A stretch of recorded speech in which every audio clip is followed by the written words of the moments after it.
Transferring wealth successfully starts with asking yourself questions that will give your family a better life now and for generations to come. In this podcast, financial professionals John and Michael from Copper Beech Financial Group guide you through eye-opening questions to help you discover the truth about your wealth. Now, on to the show. Hello and welcome to The Truth About Wealth with John and Michael Parise of Copper Beech Financial Group.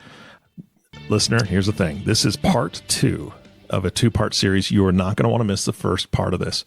If you're listening to this one first, please just go ahead and pause it. That's the beauty of a podcast. Go back and listen to the previous episode. The guests they have on the show today set up a beautiful foundation for what this podcast is going to be covering.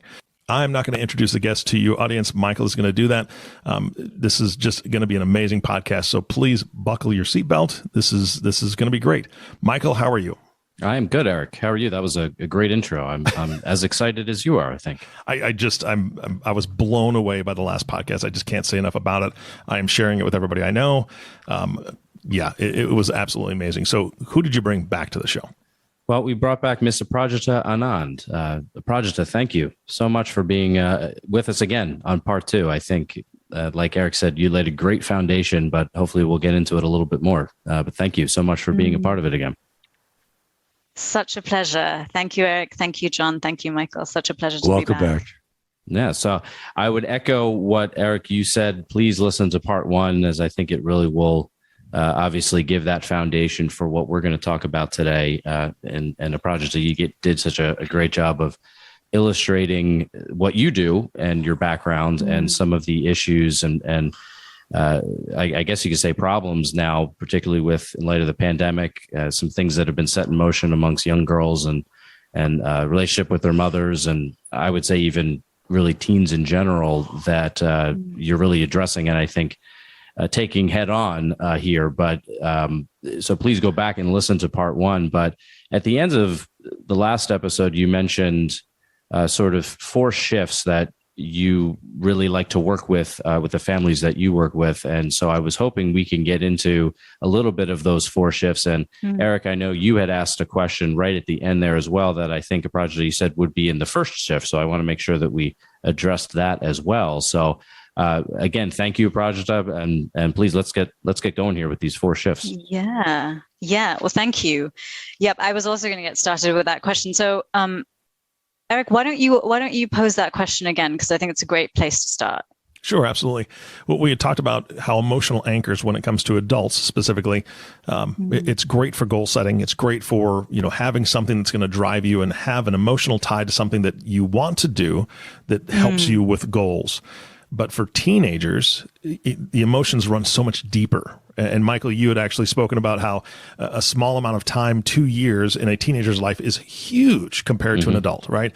So those emotional times can create emotional anchors in a very negative way. When they see things, you had spoken about Instagram, when they feel like they're being judged by peers, by people they don't even know, by things that they've experienced in a very short amount of time, like the pandemic and lockdown and isolation, those can create emotional anchors that hold them back from flourishing. And my question to you is, how do you help parents break the chains on those anchors to let their child rise above what they're experiencing or feeling at those moments, to know that there's so much more out there for them? Yeah.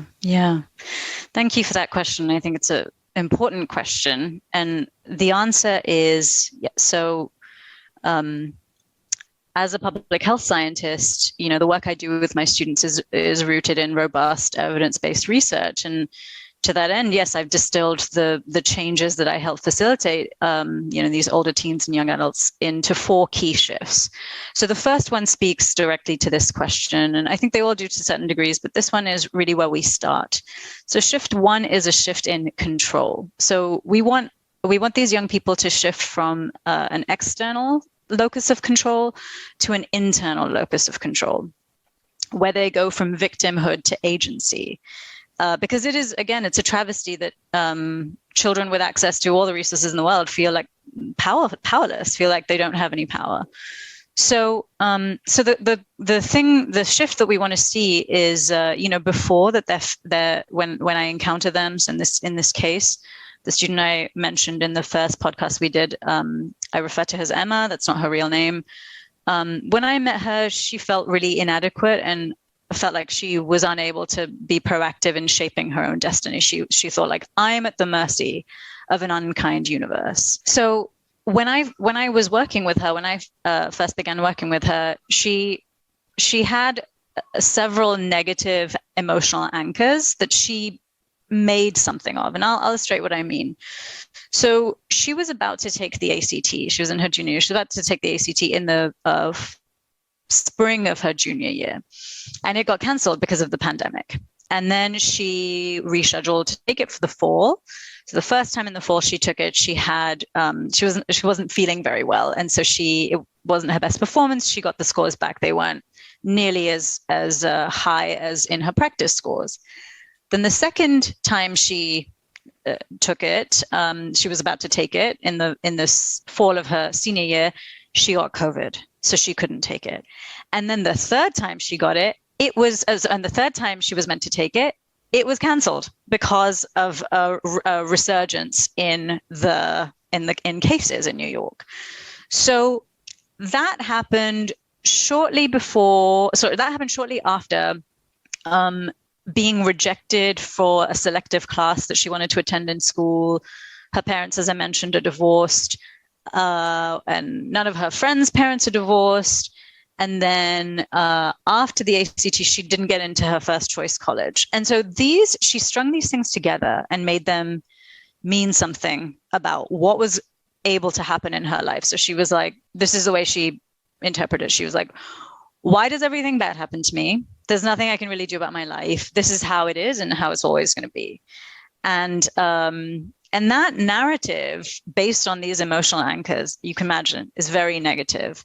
And if it is left unchecked, I'm at the mercy of this capricious, unkind universe, and like good things happen to some people, they're not going to happen to me. Then that can then make you unconsciously create a very negative life for yourself, because language shapes reality. The way that you think about what's happening to you shapes your experience. So, okay, not saying that there aren't actual things that you don't have control over, because I would say that those are the majority. The majority of what's happening in this world, you don't have control over. You don't choose the circumstances of your birth. You don't choose. There's so many things you don't choose. For example, she did not choose the pandemic. She didn't choose the pandemic for the ACT to be cancelled. So the kind of shift that we want to see, right, is moving from this external locus of control. So like everything bad is happening to me, and we want to move. The shift that we want to see is one of agency. So through our work, Emma made this shift. So she began to trust her own intuitions. And then instead of seeking confirmation bias in a negative sense, she began to seek confirmation bias in a positive sense. Like, okay, let me tabulate all of the amazing things that are happening to me. Let me live in a place of gratitude. So the way that we undo those negative emotional anchors is that it actually involves a lot of CBT techniques. It's actually very specific to the individual, but you reset the narrative, and then you have to practice. You have to practice thinking in this altered way, and then once that shift is made in that instance, in her case, she began realizing that actually her feelings weren't inevitable. That she could alter her thoughts and reshape her feelings and choose how she responded. And one of the things that really resonated with her was, I'm a huge fan of Viktor Frankl, and read this life-altering book, Man's Search for Meaning. And so in that, the point that I was trying to make to her, and what the shift that we want her to experience, is that we want her to realize and live in this truth that she can shape her own life to a certain extent, right? Input has a bearing on output, but deeper still, when she can't change her circumstances, like being unable to properly take the ACT, she can change her attitude to her circumstances. So these words of Viktor Frankl always resonate with me, where he says that everything can be taken from a man but one thing, the last of the human freedoms, to choose one's attitude in any given set of circumstances, to choose one's own way. Now, Viktor Frankl did this in one of the most extreme situations that any human being has ever had to face, right? The concentration camps at Auschwitz.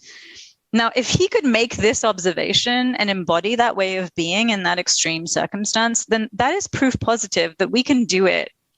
We can do it in any circumstance. It is possible in any circumstance. And it's that kind of shift that is possible and that we want to engender in these young adults, teens, and in fact, in all of us, right? So it's not like she made this shift and there she was, right? It's that she made this shift and she realized that this kind of shift was possible. So then when she later went to college and there were a separate set of issues she negotiated at college, this was a really important piece of how she negotiated, how she thought about her own circumstances. So that's the first shift. Aprajita, how would you say the financial wealth of the family, because I know Emma came from some financial wealth, how, if at all, did that impact this first shift in terms of control? Did she view the financial wealth as, again, something that was external, that was imposed upon her, that she didn't have control over or could have her own agency over? That's an interesting question, Michael. The way that she actually viewed it was that she felt it as a tremendous weight. She felt like she had to do really well because her grandfather had done, actually in her case, the wealth comes from her grandmother. Her grandmother had done really well. And her grandparents had been such important members of the community. And so she felt like the weight of that expectation. So she's like, I have to get into the best college. I have to get good grades. I have to constantly be proving myself, but I just don't have control over that. I hate my math teacher. He is always grading me really harshly.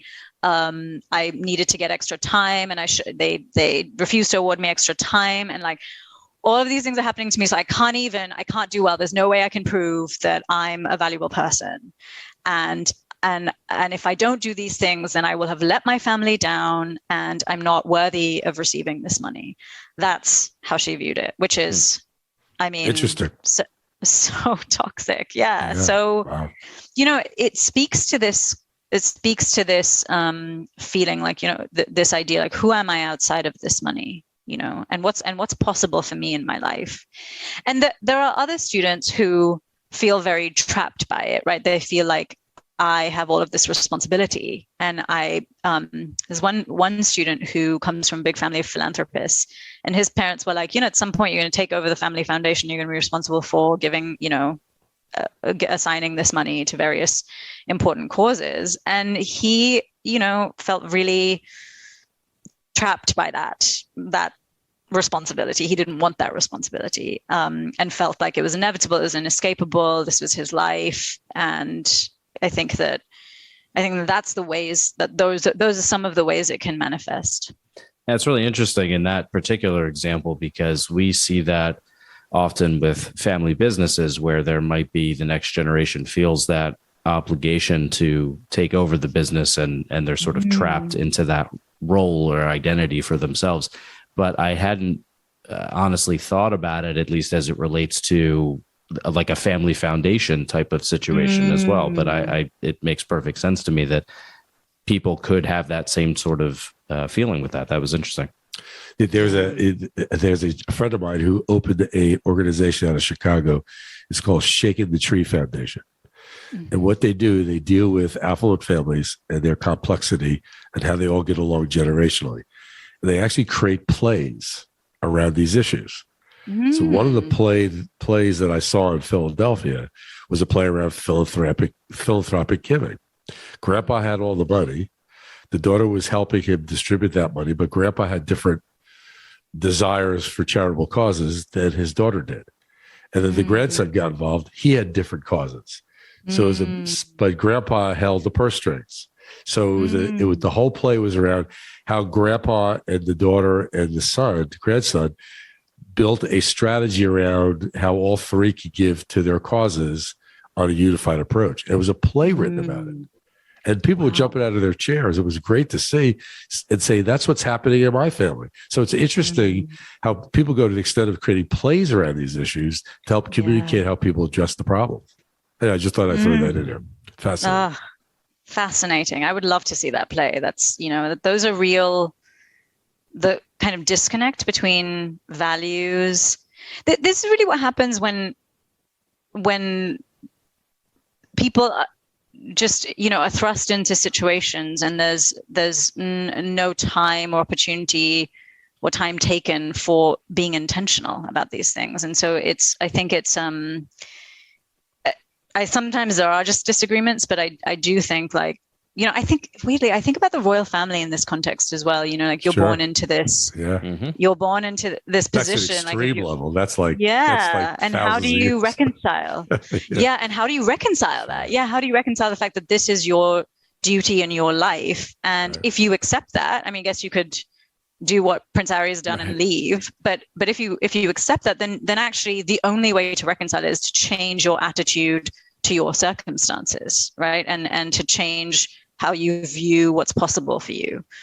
And so that shift, but I think that Viktor Frankl has demonstrated that shift is possible regardless of the extremity of the circumstances. And I deeply believe that. Yeah, absolutely. How about the second shift? What's the next step?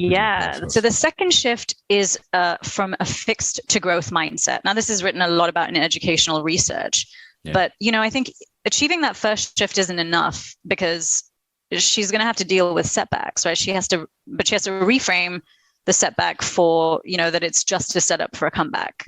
And so the shift that we want to see is that our daughters, all young people, everyone realizes that these difficult moments aren't permanent, and that there are always opportunities for growth. And instead of focusing on achievement, she really should focus on learning and curiosity. So I think an example of that is my student, Jillian. So again, comes from an incredibly affluent family. When she was young, she was diagnosed with a learning disability, which had a really big impact on her writing and spelling. So as a result, she was entering high school. She still wrote in really very haphazard, no logical flow, very mistake-filled, grammar-filled sentences that were very confusing. And most importantly, she refused to change. So she was like, look, parents, this is just how it is. Don't even try to change it. It can't be changed. Something wrong with me, and stop. Don't even try to fix this. This is how it's going to be. Now, this is a problem because besides being really affluent, her parents are both writers. And so having their children be writers was incredibly important to them as a really important skill, for their professional lives and just the joy of writing, right? Sure. So she'd worked with several tutors, and she's like a grade A charmer. She can charm the pants off anyone. And she's such an engaging conversationalist that she really did not want to have this be something that was corrected because she just felt it was not correctable, that she would charm her tutors and anyone who tried to help her, and then they would start speaking about their own lives and they wouldn't do any work. This happened again and again and again and again. And so her parents eventually were sort of loggerheads with her mom in particular, and it made the entire family home unpleasant. She has other siblings. Her parents are really very invested in their own professions and, want to live meaningful lives. And it's just taking such a lot of energy. Many of the same issues that Emma had with her mother, Jillian had with her mother. So fast forward, Jillian makes the shift through our work from a fixed mindset to a growth mindset. She begins to realize actually that she can improve in her writing. And that's actually something possible for you. And then fully crazy things started to happen. So she started the literary magazine at her high school. She started editing her friends' papers. She won the English prize at graduation for her writing in general, but particularly for a fantastic close line analysis that she wrote of different translations of the Odyssey. I mean, it goes on and on. I think probably one of the best moments is that, her mother's a writer, constantly writing. And so her mother started using her as an editor for her own writing. And one day I went to the house and her mom was like, and her mom was like, Jillian is a powerhouse editor. She has really strong feelings about narrative flow and the Oxford comma and redundancy. And I was like, she could become a professional editor. She's that good. And, so that's what's possible when people make that shift, realizing actually that you're capable of learning and growing in so many different ways and feeling the joy in that learning and growing. And that's actually even possible when you do. That's how I make my students approach something like the ACT, which is often such a chore and feels like such a burden, and they feel so trapped that they have to do it. And actually, it's a great tool for learning problem solving and being able to learn critical reading and all of those kinds of things. Just approach it as a learning experience and be curious about it. Just replace despair and a very fatalistic mindset with curiosity, and then things really start to change. And then, of course, having that change then informs, it's not like a change, again, that she made one time and there she was. It informed how she approached other challenges in her life. Okay, you know what? I successfully conquered that. How can I transform this thing? How can I make it into a game?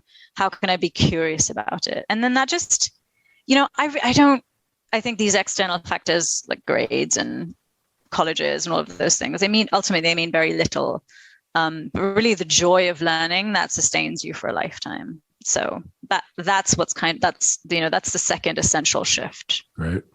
Yeah, that's really interesting too. And I remember I attended a member of a Vistage group, and we had a speaker who really focused on having a growth mindset versus a fixed mindset. And it was, I don't think an overly complicated process or subject matter, I should say, to really understand at the very high level, but yes, very illuminating though at the same time in terms of thinking that way, and that shift. And again, with what we do with families, I wanted to ask whether the socioeconomic circumstances of a family can contribute to that.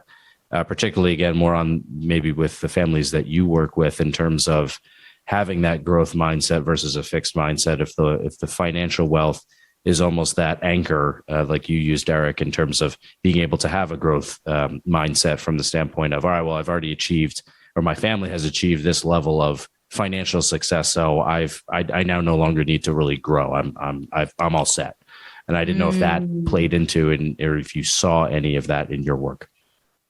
Yeah, it plays in really interesting ways. So, there's a big issue with girls in math and in the STEM subjects, right? And I have encountered so many mothers, incredibly affluent mothers of teenage daughters and daughters who are in early adulthood. And they're like, I was horrible at math and my daughter's horrible at math, but she doesn't need to be. It's okay. She doesn't need to be good at it. It's fine, And so it was like, don't even worry about this. It just doesn't matter. And it's interesting because when I worked for a number of years as a math teacher, and whenever I tell people that, I'm giving them this when I just have to say very little, I'm like, yeah, I teach a lot of what I teach is math. So people are like, oh, I don't know math at all. I don't know any math. And I was always really bad at math. I was thinking what if you met an English teacher and you're like, yeah, a lot of what I teach is reading. And supposing you didn't know how to read, would you be like, yeah, I don't know how to read? I think people feel really embarrassed about that, right? Whereas people are not embarrassed by their lack of math abilities. Yeah, my daughters, I invited them to join Copper Beach, the firm, but both of them said, I don't do math, Dad. I said, it's not math, but that was the comment. Yes. It was like, yeah, it's I guess that's frequent in your world. It's rampant, and it's rampant among the parents as well. So what's missing from it? We live in such a sort of, everything's so utilitarian. Everything has to have a purpose, right? A specific output. So I need to learn math in order to do X, Y, Z. Whereas I just don't think enough is talked about what a joy that subject is, because there are very few things in your life that will make you have sort of an out of body experience. When you do a complex math problem, you sort of leave your awareness of the conscious world because you're in it so much. And then at the end, when you solve it, it's so satisfying. And then you realize oh my God, I have a body and I'm in the world, I'm a human being. It's such a way, it's almost like meditating without doing all of the hard work of meditation, because you're able to literally put down all of the things you're worried about and just focus on this problem. So it has tremendous psychological benefits. But a lot of wealthy families don't think it's even necessary. Like, you don't need to do this, or like, it's very much like, I accept that this is where my child is. And, like Jimmy's more like math oriented, but like Lisa's more, humanities. I hear that all the time from all parents. So that goes across any socioeconomic boundary. But, with due respect to Larry Summers, who does not agree with this, women, more than capable in STEM subjects. I am one of them. So I can, and I'm not like a girl genius. I remember math being difficult for me. And then I remember overcoming that challenge because I made this shift. And then I began to like fall in love with the subject of calculus. So with respect to your daughters, they absolutely can do math. Nothing is stopping them. They have the intellect to be able to do it. It's more just... They're both very smart. Yeah, they're both very smart. Of course, I have no doubt about that, John. I have no doubt about that, right? And but just, I don't do math. It's great. Yeah, no, it's like, why would we limit ourselves? And also, like, we don't need to do it for a particular reason. We can do it just for the joy of doing it. And I remember when I was young, my brother had this conversation with me. I failed a math test when I was very young. In the beginning of high school, I failed a math test. And he's like, look, I'm going to break this down for you. In our family, we speak 3 languages. We speak Hindi, our mother tongue from India. We speak English, and we speak mathematics. I don't care what you do with your life. You are always going to speak this language. And it was explained to me in those terms. And I was like, oh, okay, I guess I'm just always going to speak this language. And then I just approached it very differently. So in staying in a fixed mindset, we're actually really like depriving our daughters and the young people in our lives of a full human experience of the curiosity of learning, the joy of being able to solve a problem. And those are really transferable skills, because when you're an inheritor of vast wealth, and for everyone in this world, but in that instance, there's a lot of problem solving that's involved. There are a lot of decisions that you have to make about your family and what you want and how you want to shape that money. And that is, it's a very similar kind of problem solving. And so, why should we not embrace that? I think it has enormous impacts. Yeah, actually, it's Michael's fault, because both of my daughters said, listen, we're going to rely on Michael. He's the golden child. That's what they call him. We rely on Michael. And I can see how they could say that, because there's a trust in what we do here at Copper Beach from my daughter's standpoint. And so I don't have to worry about that. I've got my brother who's an attorney. He's very smart. He knows math because he runs a company with my dad. So I can rely on him. So I guess it's easier to let that go. But I see your point. Yeah, but what happens if, God forbid, something should happen to Michael or you, or forget about even anything catastrophizing like that, right? It's like for their own sake. And I wonder if they have daughters, like, are they, that there's often like something that's transmitted directly to girl children from their mothers. Like, so it really needs to be, I think it's actually very, very important. I'm so very happy that you all have a supportive family, but actually there are a lot of people who don't have that, and it's sort of regardless of whether you have it or not. I think it's really, really important, and that's actually one of the central issues of wealth, which is like, I don't need to know about this because the coffers are filled. Right. Yeah, sorry, and actually, the what you lose in that speaks directly to your sense of yourself, your sense of what's capable for yourself, and then your own value outside of your wealth, which is one of the main corrupting facets of money, which is like, I have no value outside of this. And this is one way to develop that, one way that has often no measurable outcomes, like, but it's there, it's for you, and it feeds you for a lifetime. Yeah, absolutely. Well, let's move on to shift number 3, if we can. Yeah. Yes. So the third shift is in motivation. And this is something that I think essentially no person on this planet is immune to, but it's exacerbated in these wealthy communities.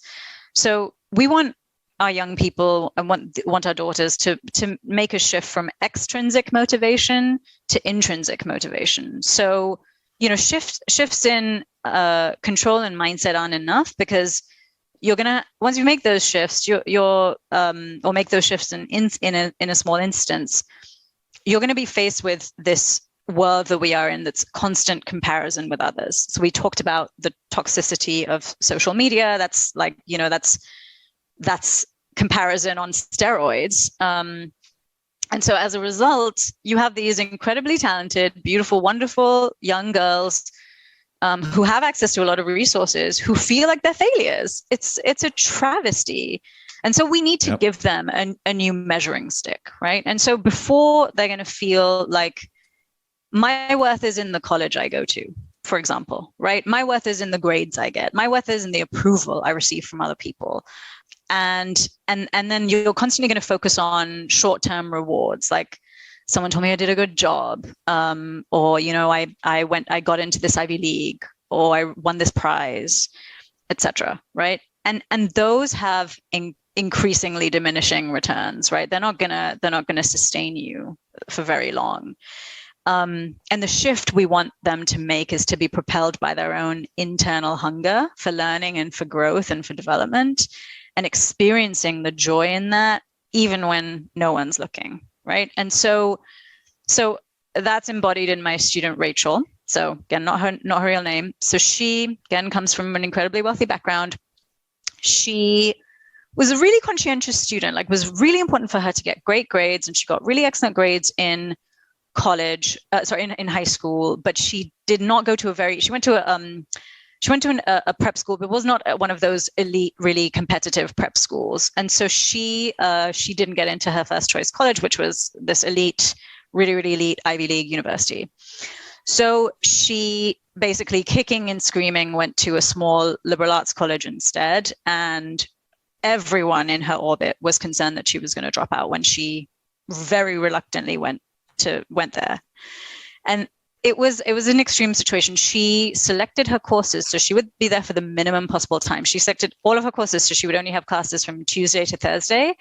And then in between that, she would fly back home. So, her dad was like, you're flying back, you're taking two, cross-country, not cross-country, but essentially cross-country flights. That's still a lot, right? So she would fly back home, and she didn't want to be there. She didn't want to engage with anyone, and everyone was afraid that she was going to drop out. And the beginning of her freshman year, I agreed. It was like, okay, I will support you for a transfer application. She begged me to support her for this transfer application. So I was like, okay, we can apply. However, that has to be accompanied by exactly this shift, that you have to start being motivated by these other things, right? That it can't be like that you are valueless because you did not get into this Ivy League university of your choice. So that she had to apply at the very beginning of her freshman year for a sophomore year transfer. So she applied when she was still like really unhappy at the college she was at.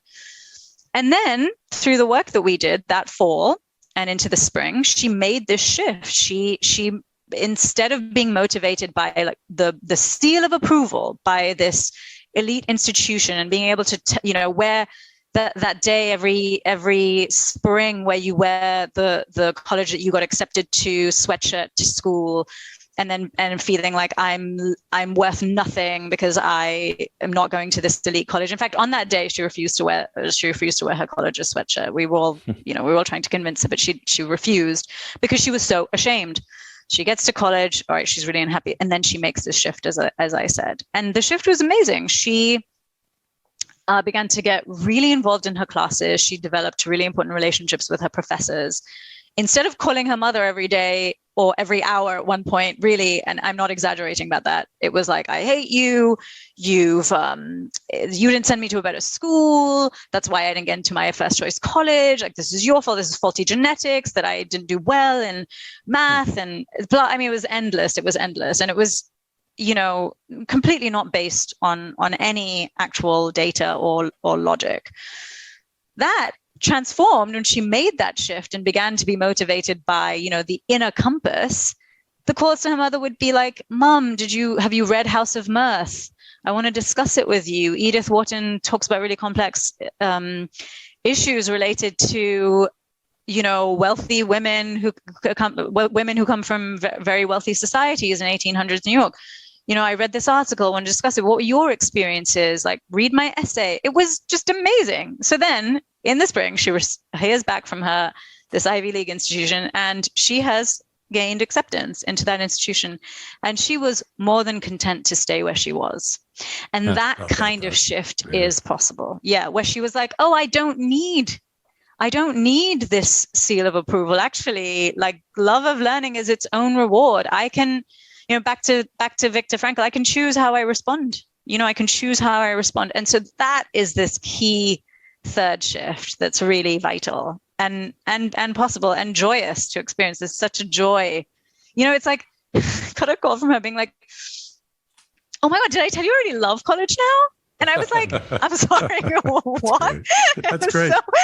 She's like, I forgot to tell you, I really love it now. And I was like, wow, I shed some tears when she said that. It was amazing to see that transformation. And I was like, you have to remember this, because you are not your circumstances. You are not your biography. You are not the college you went to. You actually have infinite worth outside of these things. So, and that's something that every young person, every person needs to hear. Certainly people in these extreme situations of extreme wealth where value gets so warped certainly need to hear it and internalize it. Yeah, that's a wonderful story. All right, the last shift. This is the last shift. Yeah, we could probably talk about each one of these. I think could be its own podcast. Yeah. So the last shift is really, I think, the key one, and that's transformation, right? So from DIY, doing it yourself, to mentored success. So it is really difficult to achieve these shifts alone, right? And actually, young people need a trusted third voice, right? Someone who isn't a parent or an institutional professional, like a teacher or a therapist. You need someone who's like a near peer, someone you can trust to help guide you through these shifts. And so before it's like you feel like I have to come up with all these answers myself. And actually parents feel this too, right? There is no guide for how to parent. And often parents feel so exasperated, like I have to come up with these shifts ourselves. Like I have to come up with the answer myself, to actually seeking help. And I'm an embodiment of that. I know, John, you are a mentor. Michael, I know you've received mentorship, both peer mentorship and also from your dad. And John, didn't you say that you also had mentors? Is that correct? Yes, I have. Yep, a few of them. So yeah, and so what kind of impact did they have in your life? It was unbelievable, because it led me where I am today. At least two of them. That guided me into this profession the right way, and he was way ahead of his time. Didn't quite understand it back then, but looking back, it was the best thing I ever did was listen to this gentleman. So that's one as far as business wise. I grew up without a father. So my mom remarried my stepdad, who's kind of like a mentor to me as well. He kept it real simple, understood the rules of the road. He said to me, I can't replace your father. I'll be your best friend. I'll be a second father as much as you need me. He was that type of a guy. So he calmed things down, because it was hard growing up without a father, or while remarried, we were cautious. Can you imagine that 17-year-old kid's not being cautious? Who is this guy? Who's taking my mom? It was one of those times. All four of us had that same feeling. Turned out to be a wonderful decision on all parties. So those are the two. But I've been fortunate in my life, and I don't take that lightly. Many are not as fortunate as I have been with that kind of a background, growing up with a father. And I tell the story all the time. My mother had 4 of us in 25 months. Oh my goodness! She deserves a medal. Wow!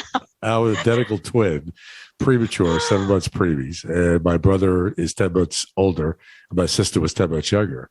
So not only do we grow up without a father, we grew up at the same time, for the same, all got our licenses at the same time, all went to college at the same time. Wow! It was a madhouse, and my mother had a tremendous strength in her that I look back and say, I don't know how she did it. I don't know how she figured it out, but she was a very bright, She was a registered nurse. She was a very, very smart woman, had her master's in nursing. She was an instructor, a teacher. So she had all the skills, but she did it on her own until she married my stepdad, which was great. But so both my mom and my father were two of my leading. Wow. And what a good mentors. Decision she made for you guys. She clearly made a really good decision in her choice of partner. She asked permission. She did. Is it okay? Wow.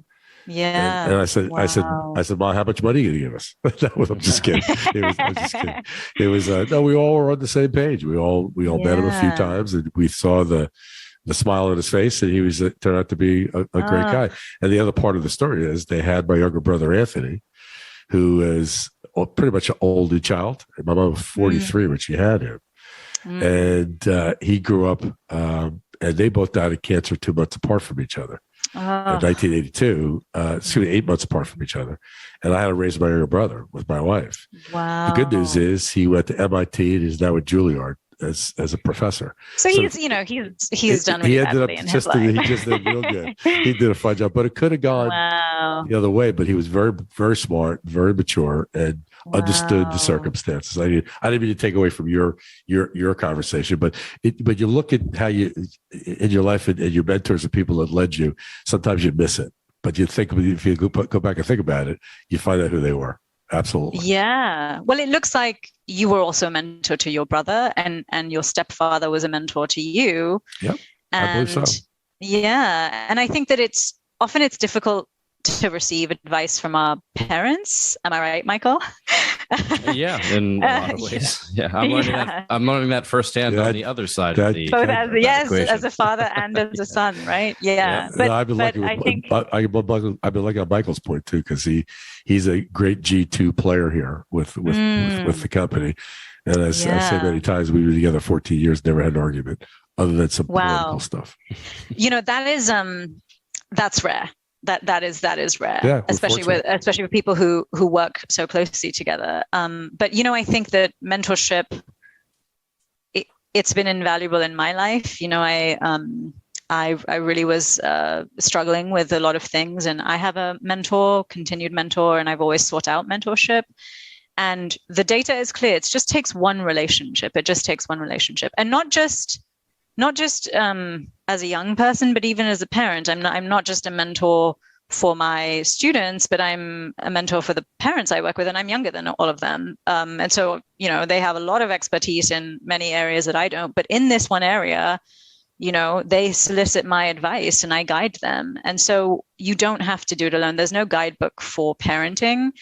And we live in an age where we've got CEOs of Fortune 500 companies having mentors and coaches. Like, who needs it more than a person who's negotiating adolescence in the middle of a pandemic or young adulthood right now in this really complicated moment in our lives? So I think it is very important for me that this isn't just like my talking and people listening, but I actually really want a call to action for our listeners. You're going to be in one of two categories. If you're a listener, you're either this is impacting someone directly in your life, like your child, or your younger sister, your niece, or it's happening to someone in your network. That is, there's an absolute fact.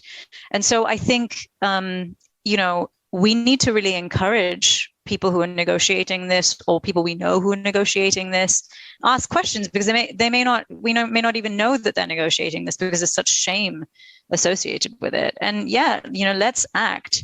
I work with very few people every year, but I want to help as many people as I can. So even if I can't work with people directly, I am a resource, and your listeners can book a call with me. So my sort of process is that I have an initial critical thinking download call where I ask the people who have these presenting problems with their child, mostly it's their child, to think through what's going on. And actually we unearth several other problems that are really like the root causes. Then I created a development plan that involves a lot of resources and, my diagnosis and suggestions for next steps. And I either recommend people I trust, really, and I have very high standards. So I have therapists I work with, other educational consultants, or if I think there's an opportunity for us to work together, then I propose that as well. So, it's very easy to book a call with me. You can access me on my website. It's just my name. It's Aprajita, aprajita.com. And I would really encourage your listeners to act. And there are other coaches. And basically, if you take nothing else away from this, please remember you don't have to do this alone. In fact, you shouldn't. It's going to be much more successful if you seek out help. I would 100% agree. And Aprajita, unfortunately, I think we're approaching the ends of our time here, but I really wanted to thank you again. And I could thank you a bunch more times. I'm sure you deserve it. This has been great. And thank you so much for being a part of this. I think the messaging that you've delivered over the last 2 podcasts is something that I know our listeners will love to hear, and hopefully some new listeners will hear that as well. And I also thank you for describing your process and how people can get in touch with you, because that was one thing I was going to ask you. So I'm glad you beat me to that punch. But thank you so much for being here. This has been great. Thank you. So it's such a pleasure. I have a renewed sense of the importance of this work, and I hope that people seek help if they need it. And thank you for what you guys do, because it's our pleasure. Absolutely. Yeah. Thank you. Well, thank you, Sergio. Thank you, Eric. Oh, absolutely. Thank you. This has been another wonderful podcast. I want to make sure that we get your website in the show notes, so that there's a link there that people can click and go directly to it to check that out. I think that would be very helpful, and I appreciate the offer. John and Michael, thank you so much for facilitating this and bringing her on again. What a great set of podcasts. Very powerful stuff. So thank you. And of course, our last thank you is for you, the listening audience. Thank you so much for tuning in and listening to the Truth About Wealth podcast with John and Michael Parise. If you have not subscribed to the podcast yet, please click the subscribe now button below. This way, when John and Michael come out with a new podcast, it'll show up directly on your listening device. We humbly ask that you share this podcast, rate it, and leave a review, because this actually does help other people find the show. Again, thank you so much for listening today. For everyone at Copper Beech Financial Group, this is Eric Johnson reminding you to live your best day every day. And we'll see you next time. Thank you for listening to the Truth About Wealth podcast. Click the subscribe button below to be notified when new episodes become available. The information covered and posted represents the views and opinions of the guest and does not necessarily represent the views or opinions of Copper Beech Financial Group. The content has been made available for informational and educational purposes only. The content is not intended to be a substitute for professional investing advice. Always seek the advice of your financial advisor or other qualified financial service provider with any questions you may have regarding your investment planning. This material is for informational purposes only. Neither APFS nor its representatives provide tax, legal, or accounting advice. Please consult your own tax, legal, or accounting professional before making any decisions. Copper Beech is not affiliated with American Portfolios Financial Services, Inc. and American Portfolios Advisors, Inc. Securities offered through American Portfolio Financial Services, Inc., a member of FINRA SIPC, investment advisory and financial planning services offered through American Portfolio Advisors, Inc., an SCC registered investment advisor.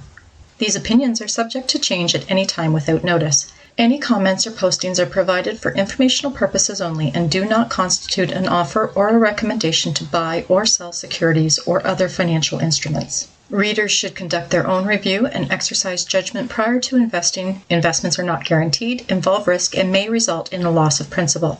Past performance does not guarantee future results. Investments are not suitable for all types of investors. Copper Beech is an unaffiliated entity of American Portfolios Financial Services, Inc. and American Portfolios Advisors, Inc. Any opinion expressed in this forum is not the opinions of American Portfolio Financial Services, Inc.